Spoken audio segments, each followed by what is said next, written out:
আশিক তাহলে সব কিছুই নাটক করেছে বেলির সঙ্গে, ভালোবাসার অভিনয় করে বেলির কাছ থেকে তার ফ্ল্যাটটি বাড়িটি ছিনিয়ে নেওয়ার ধান্দা করেছিল। তাহলে কি এই 200 দিনের সংসার নাটকের 11 নম্বর এপিসোডে আমরা দেখতে পারবো নতুন বাড়িতে বেলিকে উঠতে দিবে না, বেলিকে ঘাড় ধাক্কা দিয়ে বের করে দিবে। 10 নম্বর পর্বের শেষের দিকেই কিন্তু আমরা দেখতে পাই আশিক পিছন থেকে বেলির চুলের মুঠি ধরে, আর অন্যদিকে কিন্তু বেলির আশিকের দ্বিতীয় স্ত্রী কিন্তু আর কি বেলিকে কটূক্ষ করে অনেক কথা বলতেছিল। আর বেলির শ্বশুর কিন্তু আশিকের বাবা বলেছিল নতুন বাড়ি যেন বেলির নামেই হয়, কারণ বেলির নামে আগের বাড়িটি ছিল তার বাবাই তার শ্বশুরই লিখে দিয়েছিল। কারণ আশিক কতটা খারাপ তার বাপ অবশ্যই সেটা জানে, বেলিকে অত্যাচার করবে জেনেই কিন্তু বেলির নামে এই বাড়িটি লিখে দিয়েছিল। কিন্তু আশিক ছলচাতুরি করে আবারও সেই বাড়ি নিজের নামে করে, আর কি এই বাড়ি বিক্রি করে নতুন বাড়ি কেনার ফয়তারা করে, ধান্দা করে এবং ভালোবাসার নাটক করে বেলিকে নিয়ে 2-4 দিন ঘুরে বেলির সঙ্গে ভালো ব্যবহার করে।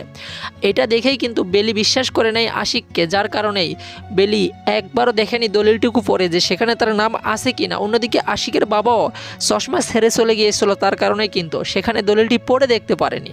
সব কিছু মিলেই কিন্তু মাইশাই আবার জিতে গেল, কারণ মাইশা বেলিকে কটূক্ষ করে গান বদলেছিল, আর কি বলতেছিল এটাই যে এ জীবন কেন এত রং বদলায়, কখন কার সঙ্গে কি ঘটে সেটা কেউ বুঝতে পারে না।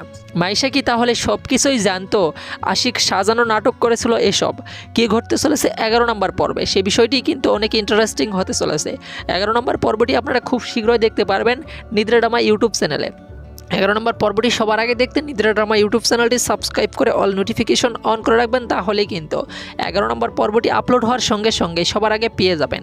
আর গাইস 200 দিনের সংসার এই নাটকটির 11 নম্বর পর্ব খুব শীঘ্রই 4 থেকে 5 দিনের মধ্যে আপনারা পেয়ে যাবেন নিদ্রা ড্রামা ইউটিউব চ্যানেল। আশা করছি গাইস বিষয়টি বোঝাতে পারছি। সো গাইস মূলত এই ছিল আজকের ভিডিও, পরবর্তী ভিডিও দেখার আমন্ত্রণ জানিয়ে এখানে বিদায় নিচ্ছি। ধন্যবাদ সবাইকে।